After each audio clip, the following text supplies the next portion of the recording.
I first heard Blake speak at a conference, and as he was speaking, I was like, oh, we need to get him to talk to our Loving Houston churches because it's so good.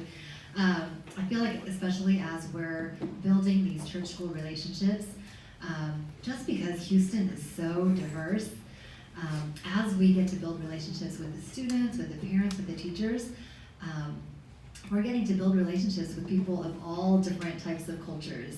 And so it's so important as we enter into these relationships that we have some cultural intelligence. So Blake is going to be coming in to share with us about that.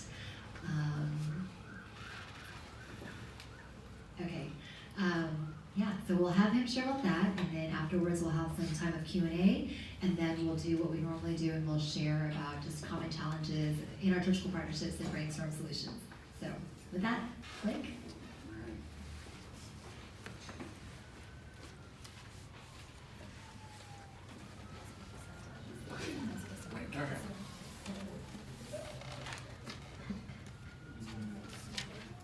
Mic or no mic?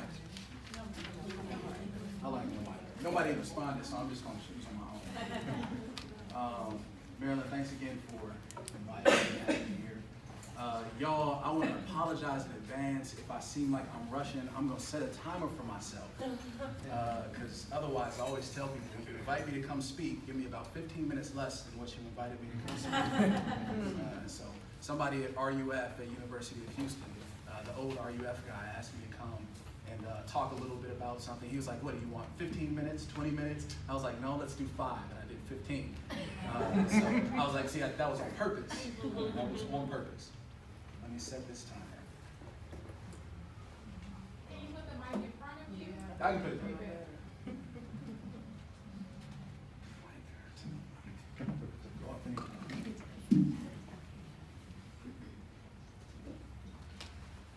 All right, so y'all, I'm about to give you an abridged version of this topic that we cover in our Bridge Builders program at the Forge.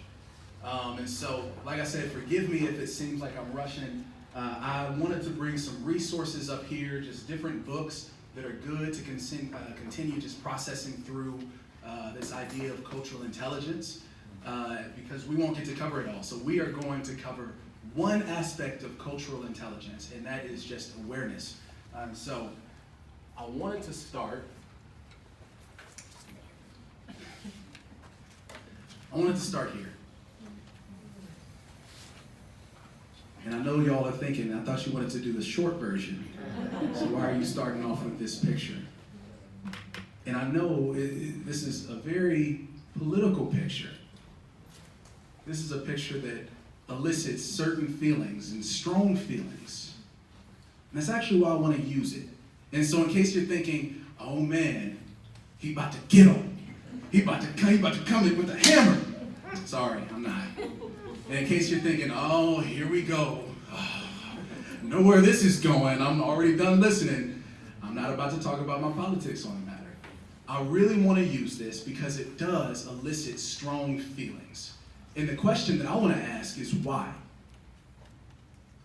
Why do you feel the way that you feel, however it is, when you look at this image?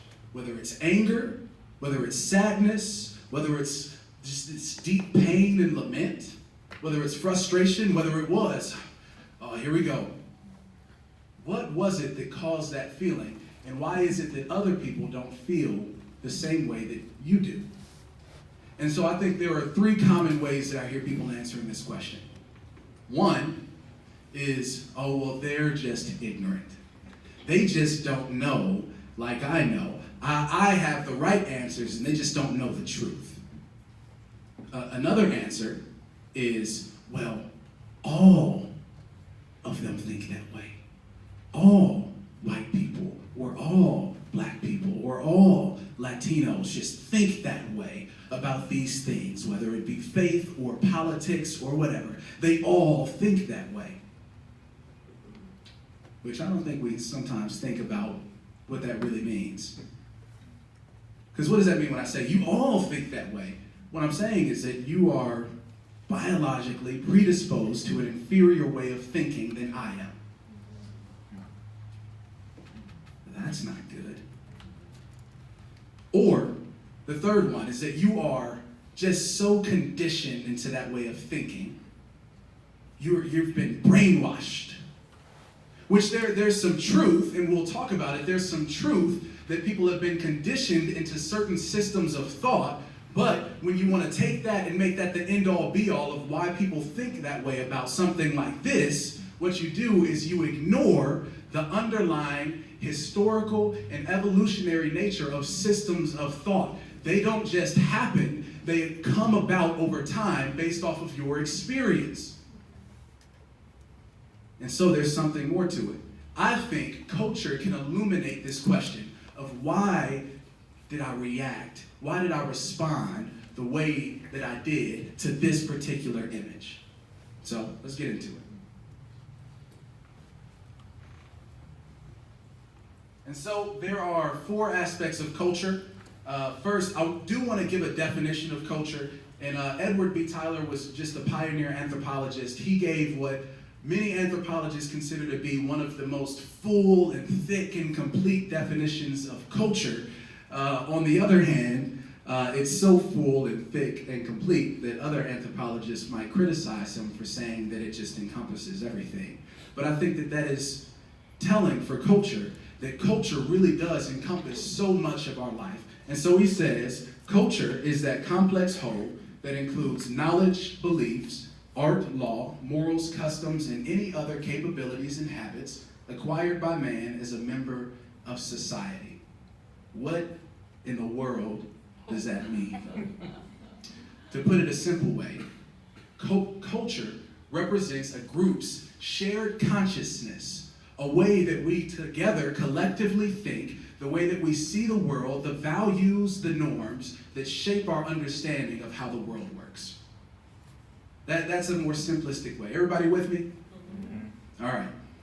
And so there are 4 aspects of culture. I'm going to move very quickly through these. And so the first is that culture shapes and is shaped. Or to put it another way, Kevin Van Hooser is a theologian that does a lot of work in the realm of culture. He says that culture is a work and a world of meaning. What does that mean? It's a work and a world of meaning. Anybody ever watch,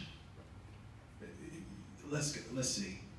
There was a Land Rover commercial back in the day.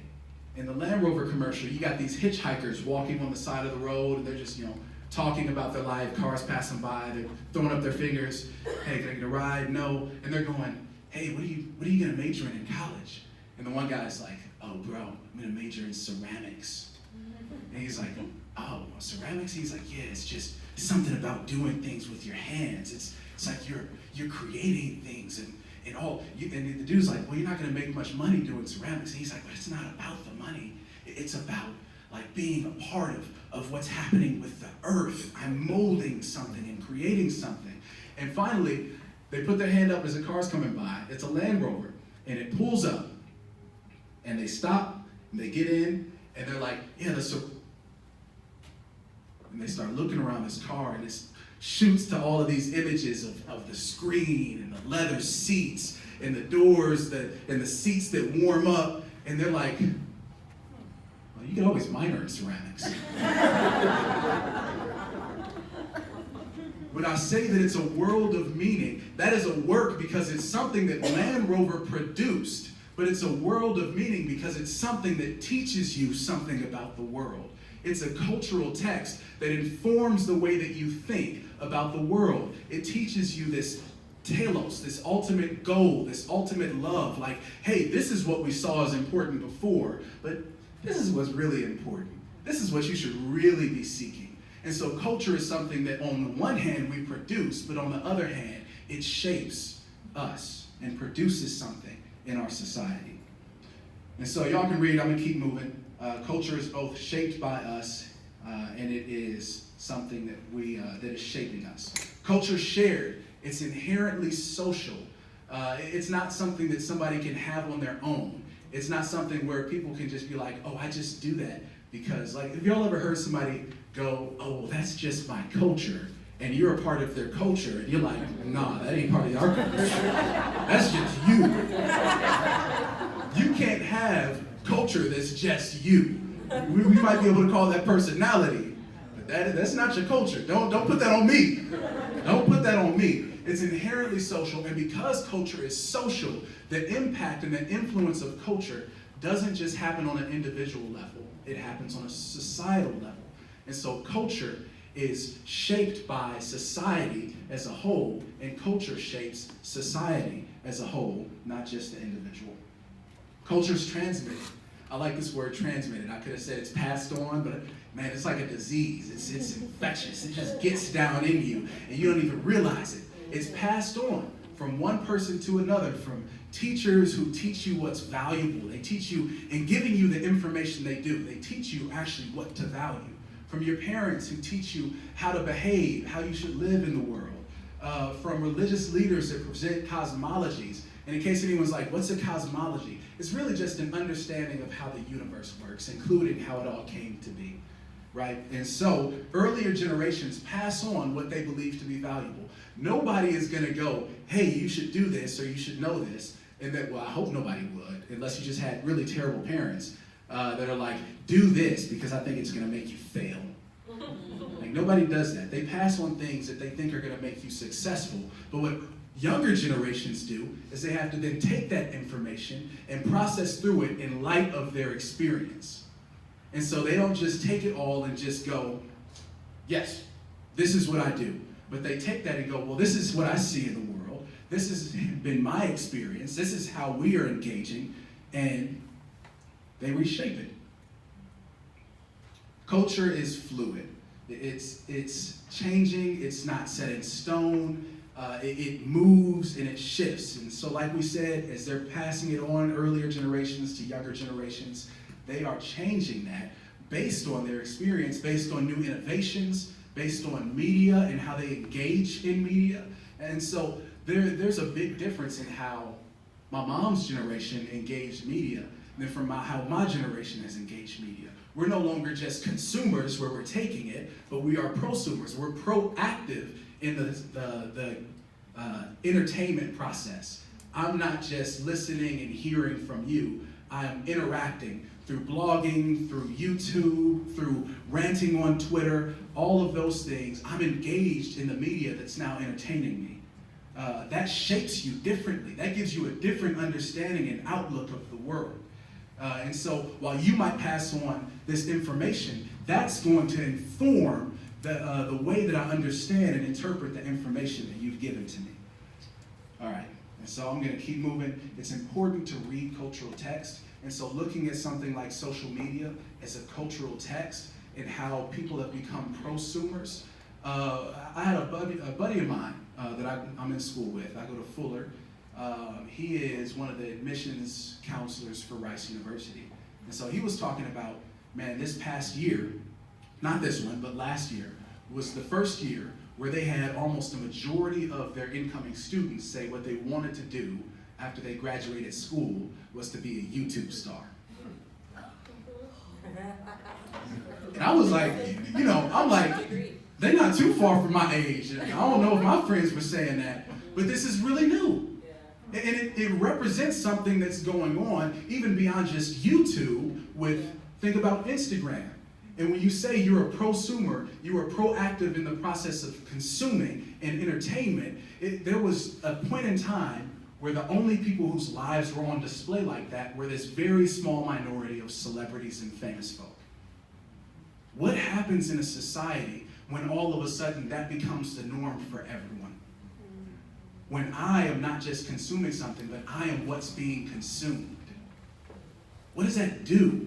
And the truth is, we're still figuring that out. We still don't know yet. But those are the sorts of things where you go, this is a cultural text, where we have to start reading this and looking at how does this shape my world? How does this shape our younger generation? How has it shaped me? And so, now we'll get into cultural intelligence. Like I said, we're just going to talk about awareness. I encourage y'all to come and check out some of these books up here. They're not all directly on culture, like this one, The Displaced, is literally a book of just stories from refugees who came to America for one reason or another. But I wanted to bring certain books because they help form your thinking. And not necessarily your thinking about where do I fall politically on this, but it really helps form your thinking as you process through the importance of culture and you think through becoming culturally intelligent. And so awareness is very simple. It is just recognizing that there are meaningful cultural differences between groups.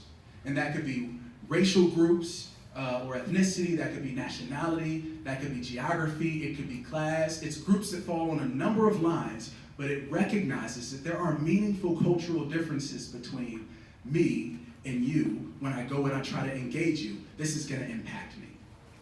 And so that is broken down into two things. And you could probably break it down into more. I'm just going to break it down into two. Cultural humility and self-awareness. So real quick, somebody define cultural humility. Yeah. Maybe not thinking that mine is the only and the best, Yeah. Mine's not the best one. or the only one. Or the only one. Yeah. And then self-awareness. Self-awareness. What is self-awareness when we think about culture?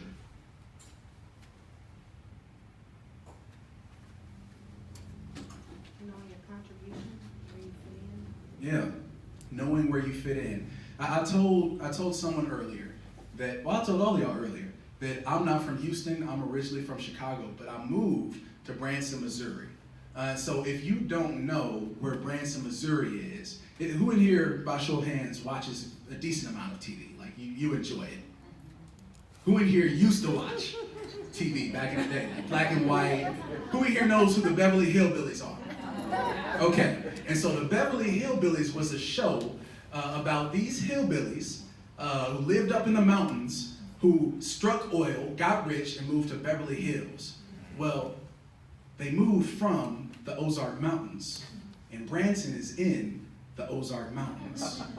I moved from Chicago to the home of the Beverly Hillbillies. Or, man, I'm sorry for me too. Or, maybe if you watch, for those of you who still watch TV, I think some of y'all just didn't raise your hands, I'm gonna be honest with you. You're like, I'm a professional, I don't watch TV. But for those of you who still watch TV, on Netflix, there's a show called Ozark. And there's a guy named Marty Byrde who gets in trouble with a drug lord, and he's got to go hide his family in obscurity, just in the middle of nowhere. And he takes them to the Ozarks. So I moved from Chicago to the home of the Beverly Hillbillies and the relocated home of Marty Byrde to get off the map. And I encountered when I moved there something that I had never heard before. People would say, I don't have a culture. Because they would talk about, they'd be like, oh man, I love the way you talk, and oh, just the black people are so cool. There were only 6,500 people in Branson. There were about 7 of them that were black, 5 of them in my family. So we were new. We would go to the bathroom, and people would point, they're black. We can hear you. And they'd be like, you're so cool. Your culture's so great. And I'd be like, well, what about your culture? I don't have a culture. And I'm like, there are 2 issues with that. I was young at the time, so I wasn't like, there are 2 issues with that, you know? But there are 2 issues with that. The first is that when you think that you don't have a culture, it might just happen that your culture is the one that you judge every other culture off of. Yeah. And the second issue really leads into the first one. That if everyone else is different, if everyone else is culturally different, and all of your friends that look like you don't match their differentness, that's called culture. You have it. You just don't see it. And that is the epitome of cultural ignorance and cultural arrogance, is that I think that my culture is the standard by which I can judge everyone else's culture. Yours is inferior without me even having to think that it's inferior, because I don't have a culture. I'm just normal. And there's a more subtle but equally dangerous way of doing this. I had a friend when I worked at a church in Tampa in college, and she would always say I love ethnic people. Ethnic people are so great.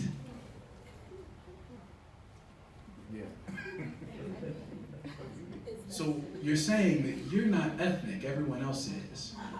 Again, what you're saying is that you're normal. Everyone else is ethnic. It's the same thing. That is cultural arrogance. So, cultural humility, how do we get it? I think that it starts by recognizing that we all have a culture that has impacted the way that we think, see life, and behave. Ethnocentrism, of course, being what we've talked about. But I think that in order to fully appreciate the diversity of humanity, the beauty of that, and to not be ethnocentric, you have to understand that diversity, both culturally and ethnically, is a part of God's design. It was not a byproduct of the fall. Instead, it was a byproduct of God's gratuitous, creative generosity. When I look out and I see all of the birds, and I don't see no birds right now, but when you look out and you see, in Branson, we saw all kinds of birds. Most of the birds here are just black. But we got this one strange pelican-looking bird that likes to come to the forge at night and just stare at you. And I'm not kidding. You pull the car up to it, it just goes like this, like, what you gonna do? But all of the different birds, it begs the question, why did God create so many different breeds of bird? We in the States and in the West tend to be pragmatic. We tend to be utilitarian. If it doesn't have a use, then why do it?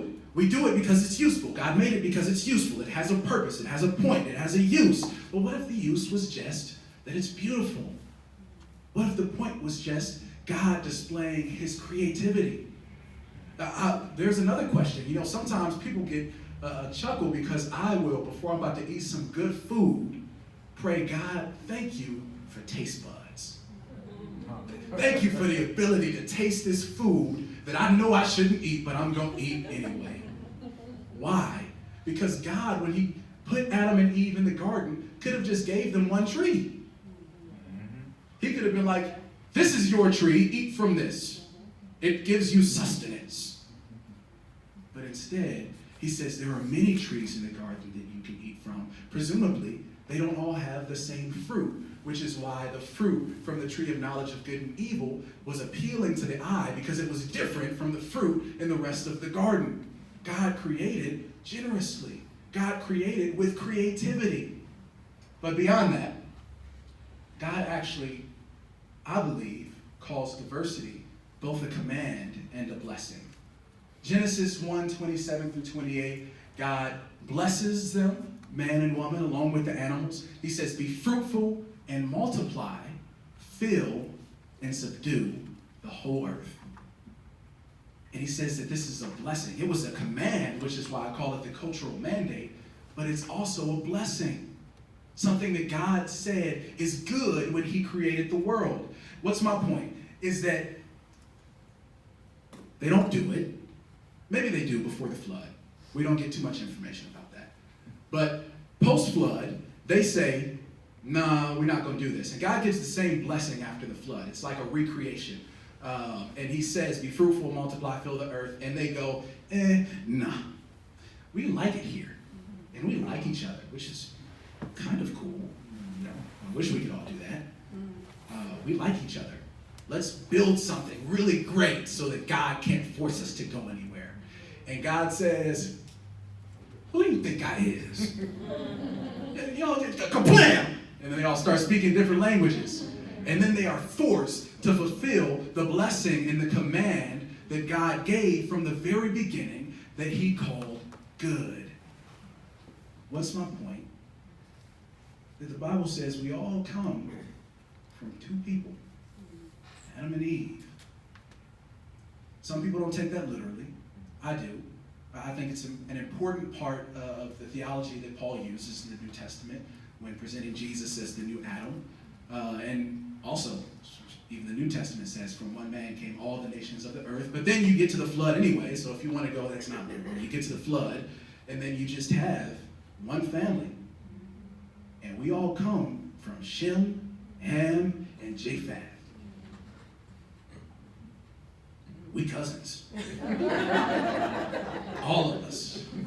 And so then it begs the question, if we came from the same two people, if we came then again from the same three people, from the same family, twice, why do we look so different? Why are we such a diverse crowd in here? Why is Houston such a diverse city, as we like to praise ourselves for being? I think it has to do with the cultural mandate. Here's what our social sciences, as well as our Biological Association of America, say. They say that race, as a system of categorizing people as different groups, does not actually exist.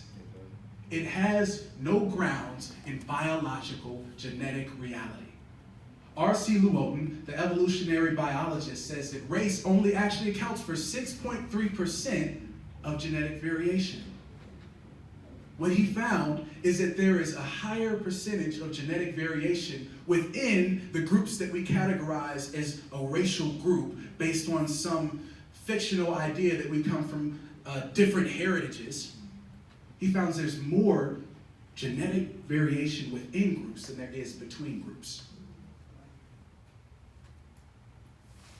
So then where does it come from? What they say, and in fact, all of our social sciences, as well as biology, they say that we have a shared lineage. I don't have an issue with this as a Christian. I think it matches the biblical narrative, that we have a shared lineage and that our diversity actually comes from living in different environments.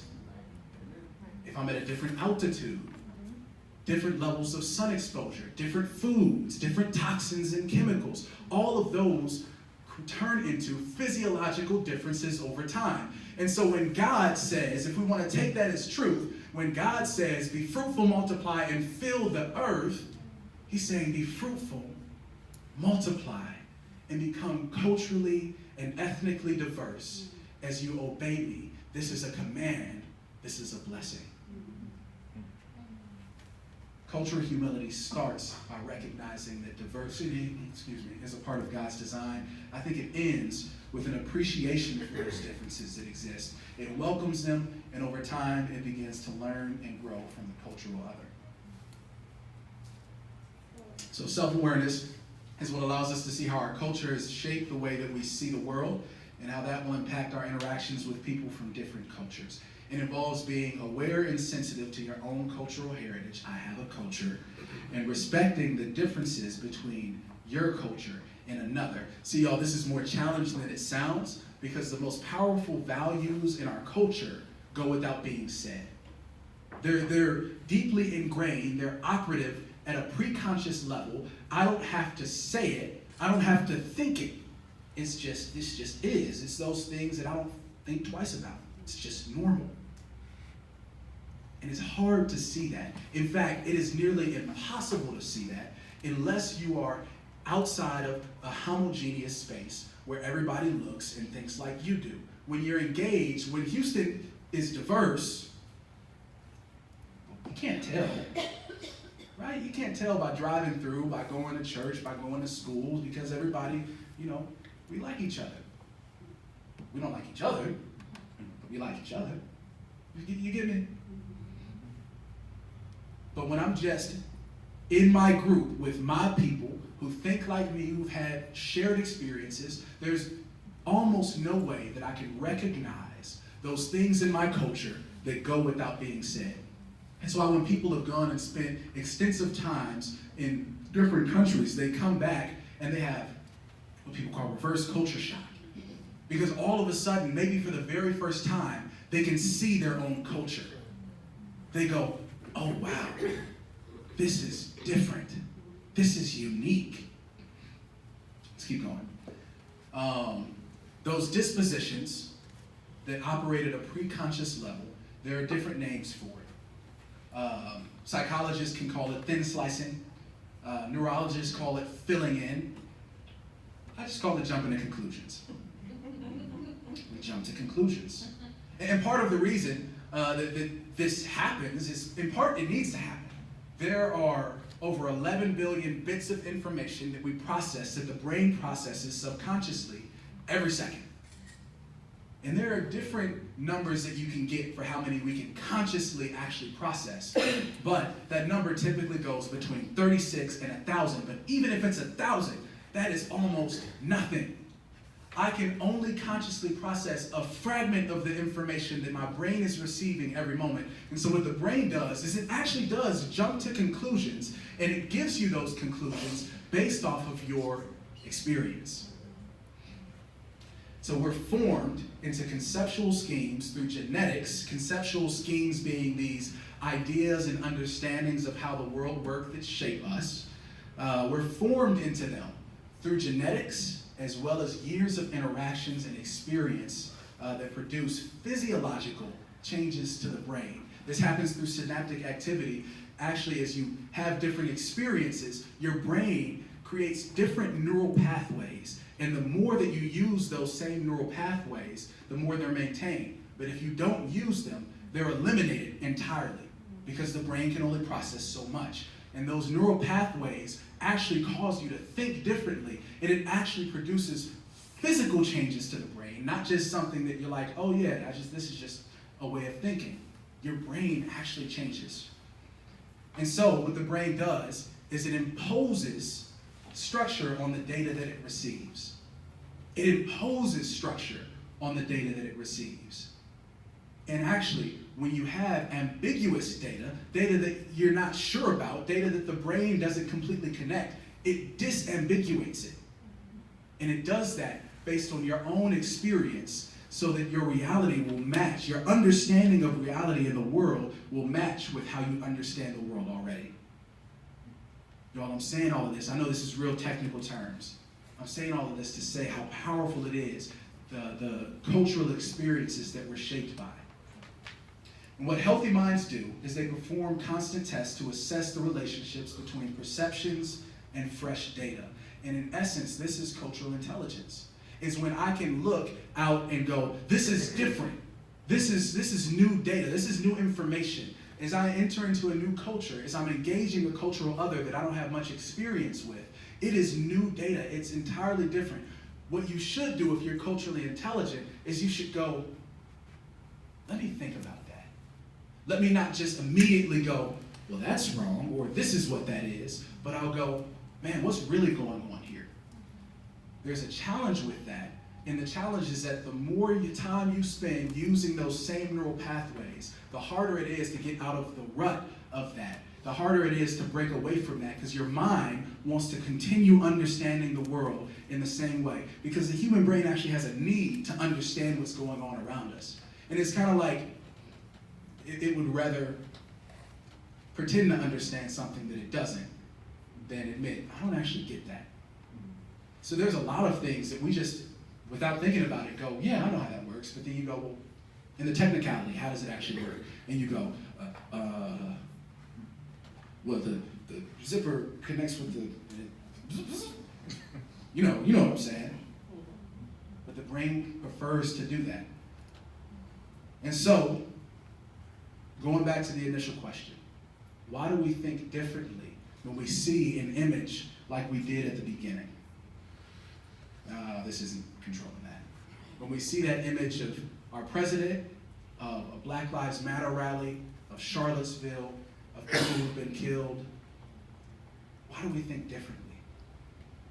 It actually is deeply connected with culture and how we've been shaped and the experiences that we've had.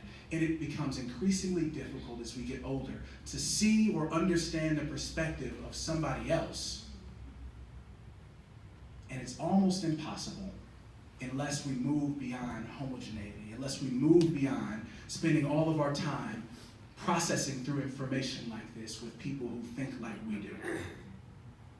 It's not impossible, though. And that's why I brought this book called The Displaced. I'll tell one last story, and then I will finish my time that I've probably gone over. I was the youth director at a church. We took our middle schoolers on a retreat, a fall retreat up to Stony Creek. And they were doing a color war. It's a predominantly white church, going to a predominantly white retreat. I'm a predominantly black man. And so we got there, and they were doing just different activities that, for me, I'm like, yeah, I'm not going to do that. Man, one of them was a color war, which if you don't know what a color war is, it's probably for the best. It's where you get dried paint and you throw it at each other. And I was like, no. No thanks. And so I'm just there kind of just supervising, hanging out. And then the person who ran the retreat was like, hey, everybody get blamed. And I was just like, I'm faster than y'all. Just took off running. Afterwards, one of my youth leaders, who's a white dude who's very conservative, and so it's seriously a joke, goes, hey, you should have just yelled out, this is racial profiling. And one of the kids from our church, young white kid, middle schooler, responds to that by going, you know, not to be racist, but that's the problem with black people. You all, and I was like, let me stop you there. First of all, and this is just a little tidbit for my brothers and sisters with a little bit less melanin than me. This is just gonna help you out. If you ever have to preface a statement with not to be racist, don't say it. Or if you gotta say it, if you absolutely have to say it, just say it boldly. You're gonna make it worse by saying not to be racist. Say it boldly, and if people feel like it's racist, then just go, hey, I didn't mean it that way, but I'm not of your race, so maybe I can't determine what is offensive to you as a person of whatever color you are. But I told him, I was like, look, here's the issue. You're about to say something that's ignorant and it's racially charged. And I say it's racially charged because you've already brought up race.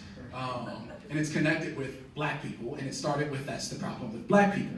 And it's ignorant because you don't know squat. And I asked him a few questions. And my question is to everyone here. Have you ever been black? He goes, no. Have you ever actually asked a black person, hey, what do you think about this? And really ask to listen and not to fight, or as I say, to find an agreeable Negro to agree with you. And he was like, no. And then it cut me off. And then I asked him the last question. Have you ever really sat down and researched this and gone, I really want to understand and see if there's information that I don't know about this? And said, not just to go, I'm going to look up why you're wrong about this, but gone, man, I really want to look into this. And he goes, no. And then I asked him, so how do you know? How do you know? You're ignorant, and that's not a problem that you're ignorant. The problem is that you're ignorant and you think that you're not. What you need to do is ask a black person, and y'all, I'm not using this because I'm saying ask a black person. Anytime you're entering into another culture, the reality is that I do not understand your experience. I don't understand your challenges because I've not lived your experience. He'd never been black in America. I've never been Latino in America. I've never been Indian in America. So I don't know. There's no way that I can know, especially if I've not looked into it and not asked anyone. And y'all, I think that the way that you overcome those deep ruts, those neural pathways that have years of being formed and want to stick in that, plant their feet firm, the only way that you can start to overcome that, I think, is through the power of story. It's through the ability to sit and listen to somebody else and go, man, I actually want to understand. Even if I don't agree, I can listen empathetically. I can hear you with compassion, especially if you're in the church and I'm your brother and I'm your sister in Christ. That's what we're called to do. I don't have to agree, but what I should do is I should listen without immediately cutting you off and going, nope, you're wrong. Because how do I know? Y'all, I had to do a lot of anthropological research, whatever, for a class. And what I found is something that y'all are going to know is obvious, I hope.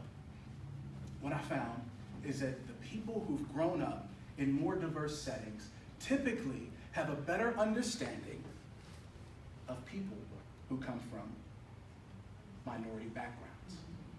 They're typically better able to empathize. They're typically able to see the struggles that you're talking about. They're people who we would look at and go, I get it. And they don't always agree. But they don't go, oh, you're hurting or you're struggling with this. Well, you shouldn't be. Let me explain it away and tell you exactly why you're wrong. They go, hey, man, I'm with you. I'm here with you. Why? Because they've spent a lot of time immersed in the worlds of people who are culturally different than they are.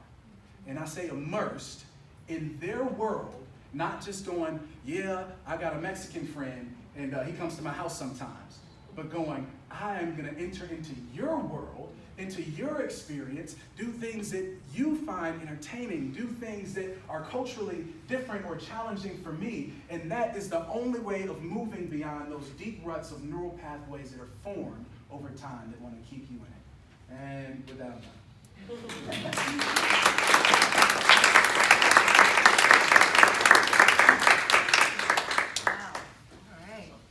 Great, yes, we're gonna open it up for questions. So, questions for Blake. Mine isn't really a question. I just want to say thank you for coming and for speaking into this, because especially with churches, it just amazes me how we still operate in silos. You know, that we still, it's difficult to be a multicultural church and to be intentional about that. Yeah. And so I think it really does shed light on how, you know, we're all part of the body of Christ, and so we should all be intentional about being multicultural and embracing the amazing thing. I mean, when we have a multicultural, when we intentionally have like a multicultural service where we integrate, you know, English and Spanish and everybody's there together, it's just a glimpse of heaven. I mean, that's exactly what heaven is going to be like. So I just thank you for coming and for speaking into this. Yeah, thank you. And I want to point to what you said about the service, multi-ethnic or multicultural, with multicultural being key in that, not multi-ethnic. There's a difference between having a multi-ethnic service where everybody's there and a multicultural service where everyone's represented.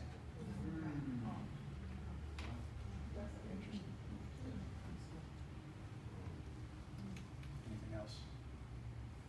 All right. Well, I'll be here. And check out these books. This is our workbook for our Bridge Builders program. I have handouts, which is the third lesson in here, which will hopefully be a little bit more in depth about some of the other things we didn't get to talk about, in case you want to look at that, or if you want to come up and look at some of the rest of the things that we cover in our Bridge Builders program. Thank you for your time. Appreciate it.